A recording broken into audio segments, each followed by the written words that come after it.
मित्रों, हवाई चप्पल वाला भी हवाई जहाज चढ़ेगा, कहाँ से चढ़ेगा? घंटा पर से चढ़ेगा।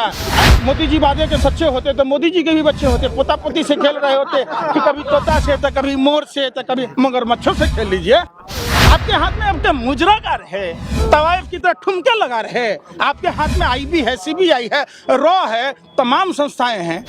साध्वी प्रज्ञा कौन है? गुंडी है। गोबर खाने वाले गोबर को च्यवनप्राश समझ के चाटे जा रही है, गौमूत्र पी रही है, इनके दिमाग में भुस्सा भरा है। तो कहते हैं आगे नाथ न पीछे पगहा, बगैर लगाम का कूदे गधा। भाइयों एवं बहनों, एक अंधभक्त मिला, अर्ज किया है तबाह होकर भी तबाही नहीं दिखती। ये तो अंधभक्ति है साहब, इसकी कोई दवाई नहीं बिकती। ये अंबानी अडानी के दलाल हैं, लोगों ने इनको लीडर चुना था, ये डीलर हो गए। हमें पहचानना होगा कि हमारे अपने समाज के दरिंदे कौन हैं जो अपने ही मुल्क को लूट रहे हैं। कौन गोरे अंग्रेजों की दलाली और मुखबरी आज भी कर रहा है।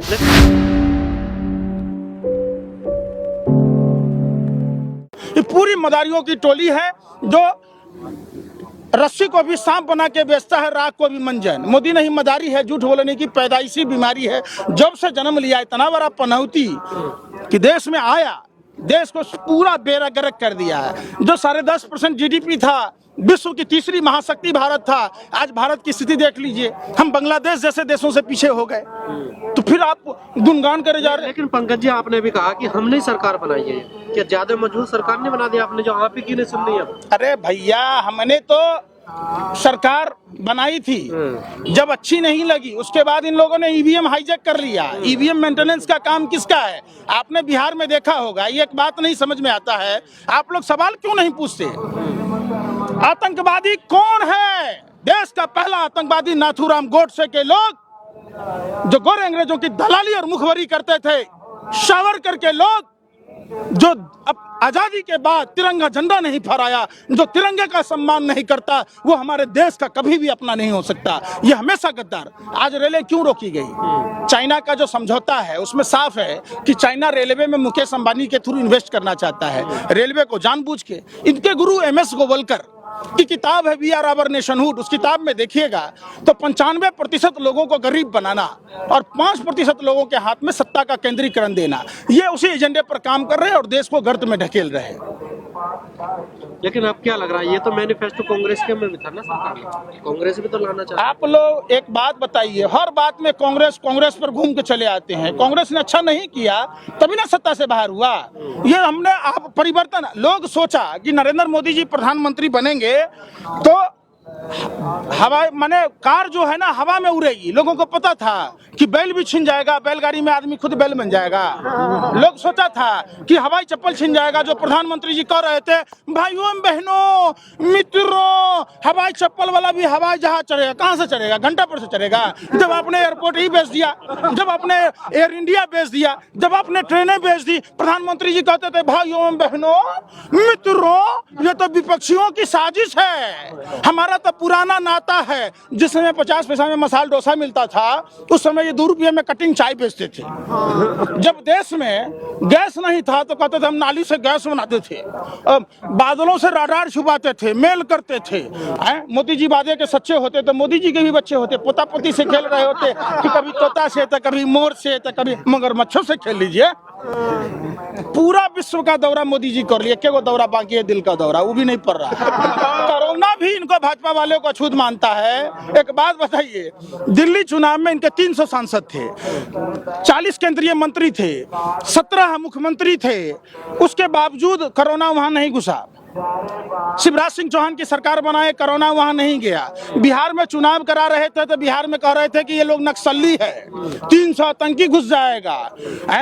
तो ये लोग का जो चार्ज है, मतलब आतंकियों से इनके रिश्ते हैं। इस बात को इनकी भाषा प्रूफ करती है। आप जैसा खाओगे अन्न वैसा होगा आपका मन। इसलिए इनका केंद्रीय मंत्री भी 92 ने बोला कि चाइना से एंगल जोड़ रहा है। चाइना से चंदा किसको आया भैया? किसको आया? स्वामी विवेकानंद इंटरनेशनल फाउंडेशन के फाउंडर मेंबर है अजीत डोभाल, जिसके बेटे का धंधा पाकिस्तान में चलता है। जांच करा लीजिए। आपके हाथ में अब तो मुजरा है, तवाइफ की तरह ठुमके लगा रहे। आपके हाथ में IB है, CBI है, रॉ है, तमाम संस्थाएं हैं। जब चंदा आ रहा है। लेकिन साध्वी प्रज्ञा कह रही है कि एक ही वोट तो दिया आपने, खरीदा थोड़ा ही है। किसको? साध्वी प्रज्ञा कह रही है एक वोट दिया, खरीदा थोड़ा ये तुमने। साध्वी प्रज्ञा कौन है? गुंडी है। और उस गुंडी भगवा पे अस्त्र पहनकर ये गुंडी क्या बोलेगी? गोबर खाने वाले गोबर को च्यवनप्राश समझ के चाटे जा रही है, गौमूत्र पी रही है, इनके दिमाग में भुस्सा भरा है। देखिए, जो अन्न खाता है, जिसके दिमाग में भेजा है, वो किसानों के साथ है, और जो नहीं खाता है, जिसके हाथ में भुस्सा भरा है, ये क्या सोने का बिस्कुट खा रही है? साध्वी प्रज्ञा, इसको साध्वी कहिए, गुंडी प्रज्ञा कहिए, साध्वी मत कहिए। हिंदू धर्म को बदनाम मत कीजिए पत्रकार महोदय, माना कि आपको भी दलाली मिलता होगा, लेकिन गुंडी को गुंडी कहिए। लोग गुंडे हैं, मवाली हैं, असुर प्रवृत्ति के लोग हैं, रावण कौरव और कंस की तरह अहंकारी हैं। देश ने देखा है, इतिहास साक्षी है। सुने, बेवजह सताए तीन गए, राज धर्म और वंश, मानो मेरी बात, नहीं तो देखो रावण कौरव और कंस, इन रणवों का तो कोई है ही नहीं। क्या जाएगा इनका? इधर कहते हैं आगे नाथ न पीछे पगहा, बगैर लगाम का कूदे गधा। भाइयों एवं बहनों, जली को आग कहते हैं, बुझी को राख कहते हैं। जिस बात को सुनकर देश की जनता का हाल बेहाल हो जाए, उसे मोदी जी की मन की बात कहते हैं। मन की बात आप किससे कहते हैं? शादीशुदा है, अपने घर वाली से न कहिएगा, तो भरी जवानी छोड़ दिया था, किससे कहेगा? बाबा जी का टुल्लू, किससे कहेगा? बात कर रहे हैं। वो भी तो उन्होंने देश के लिए छोड़ा ना, परिवार को त्यागा, देश के लिए, देश सेवा के लिए त्यागा। आपको नरेंद्र मोदी जैसा बहनों या दामाद चाहिए? नहीं चाहिए ना। एक अंधभक्त मिला, अर्ज किया है तबाह होकर भी तबाही नहीं दिखती, ये तो अंधभक्ति है साहब, इसकी कोई दवाई नहीं बिकती। तो कहा भैया आप अगर हमारे यहाँ के नहीं होते तो आपका सर फोड़ देते। हमने कहा भैया तो अंधभक्त है। मोदी जैसा जीजा मिले तो बोला हमारा जीजा चपरासी हो पर मोदी ना हो, रिक्शा वाला हो, मोदी जैसा नहीं हो जो भरी जवानी हमारी बहन को छोड़ देगा।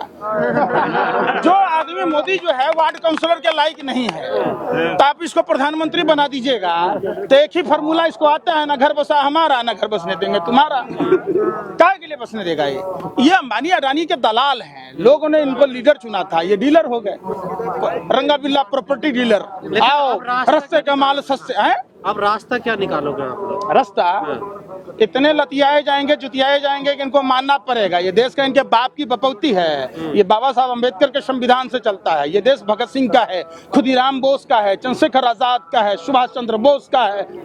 ये देश सावरकर का नहीं है, समझे? और पूरा हिंदुस्तान खड़ा है, नहीं कैसे मानेगा भाई? लेकिन पंकज जी, ये 3 कानून तो आए, लेकिन इसके साथ 3 कानून और आए थे लेबर लॉ के, जो श्रमिक कानून है, उस पे इतना बड़ा तो आंदोलन नहीं हुआ। वो भी तो खतरनाक है भैया। ये कसाई जो है ना, हम लोगों को मुर्गा समझती है। ये जाति में, धर्म में, भाषा में, कभी अगरे के नाम पर, कभी पिछड़े के नाम पर, कभी दलित के नाम पर, कभी हिंदू के नाम पर, कभी मुसलमान के नाम पर, जो आजादी के दीवाने थे, जिन्होंने अपनी कुर्बानी दी, ऊपर बैठ के भगत सिंह कह रहे होंगे अरे यार खुदीराम बोस, राजगुरु सुखदेव, हमने भी किसके लिए कुर्बानी दी? ये गोरे अंग्रेजों के दलाल और मुखबिरों के लिए, जिसने अपने ही देश को लूटता जा रहा है। वो भी अफसोस कर रहे होंगे, वो भी छाती पीट कर रोते अगर आज जिंदा होते। आज जितना गोरे अंग्रेजों ने देश को नहीं लूटा, ये काले चोर जो गोरे अंग्रेजों की दलाली और मुखबरी कर रहा था, देश को गर्त में ढकेल दिया। आपको नहीं दिखाई देता? आपको दिखेगा? सरकार तो कह रही है कि जनता हमारे साथ है, हम हर जगह जीत रहे हैं। कहाँ जीत रहे हैं? वो तो अभी भी इलेक्शन कमीशन बिहार में क्या दिया था? 119 लोगों को विजेता घोषित किया। इलेक्शन कमीशन ने रात के 1 बजे घोषणा किया और प्रधानमंत्री 12 बजे देते हैं। मतलब इलेक्शन कमीशन से भी ऊपर है। राष्ट्रपति पद के तो कोई गरिमा रही ही नहीं, आपने भी देखा होगा। सुप्रीम कोर्ट के जज रंजन गोगोई जैसे, चंचूड़ जैसे, जो 2 कौड़ी के लुच्चा लफंगा पत्रकार के लिए छुट्टी के दिन में अदालत खोल के जमानत देते हैं। आज ये सारे जज कहाँ हैं जिन्होंने कानून की रक्षा करने की सौगंध खाई थी, गीता रामायण कुरान पर हाथ रखकर, जो इतनी मोटी मोटी किताबें पढ़े थे? कभी आपने मुसलमानों को आतंकवादी कहा? एक बात बताइए, जब शाहीन बाग का आंदोलन चल रहा था, 19,06,606 लोगों के नाम आए थे, उसमें 15 लाख हिंदू थे। कितने मुसलमान थे? करबला की लड़ाई कोई हिंदू मुसलमान में नहीं हुई थी, रामायण महाभारत कोई हिंदू मुसलमान में नहीं हुई थी। हमें पहचानना होगा कि हमारे अपने समाज के दरिंदे कौन हैं जो अपने ही मुल्क को लूट रहे हैं। कौन गोरे अंग्रेजों की दलाली और मुखबरी आज भी कर रहा है? लेकिन आपने शाहीन बाग का नाम लिया, आपको नहीं लगता कि शाहीन बाग की तरह बेनतीजा न हो जाए ये आंदोलन? अरे भैया, वो भी अंकुर सुनिए, एक अनाज जब धरती में जाता है ना, तो जब फूटता है तो अपने जैसे हजारों अनाज पैदा करता है। आज ये किसान हैं, आज संख्या बढ़ती जा रही है। जिन शाहीन बाग के लोगों को भाजपा के लोग कहते थे देश के गद्दारों को गोली को, जब भाजपा में चले गए तो इनके जीजा हो गए। जो महिलाएं वहां बैठी थी, जो बाजारू कहीं जाती थी, वो उनकी बहन हो गई। जब फारूक अब्दुल्ला जी मंत्री थे वाजपेयी जी की सरकार में तो देशभक्त थे। महबूबा जी जब के साथ सरकार बनाई तो बहन थी, जब बाद में सरकार से देशद्रोही हो गए। जामिया जेएनयू के छात्र आपने कारगिल कॉलेज में देखा था, छात्राओं के सामने में हस्तमैथुन किए जा रहे थे। कौन लोग थे? कौन लोग थे? सवाल उठता है। अलीगढ़ यूनिवर्सिटी में, जामिया में, जेएनयू में जब छात्र आंदोलन करता है तो नक्सली हो जाता है, जब मुसलमान करे तो ये पाकिस्तानी हो जाता है, जब हमारे जो धर्म की रक्षा की, जिन्होंने देश की आज़ादी दिलाई, जो देश की दूसरी आज़ादी की लड़ाई लड़ रहा है, उनको खालिस्तानी बोल दिए। आपने कभी देखा? कौन है? डीएसपी देवेंद्र सिंह पुलवामा के समय पदस्थापित था। पुलवामा घटना हुई, सैटेलाइट ये बताता है कि पंजाब में, हरियाणा में पराली जलता है तो दिल्ली में प्रदूषण होता है। कभी आपने देखा सिख समुदाय के लोगों को उनको समर्थन करते हुए? ये आज भी देशभक्त हैं, कल भी देशभक्त थे, और इन पर सवाल उठाना अपने मुंह पर जूते मारने के बरोबर है, अपने मुंह पर थूकने के बरोबर है। चलिए ठीक। ये देश कभी इस बात को बर्दाश्त नहीं करेगा। जय हिंद, जय भारत।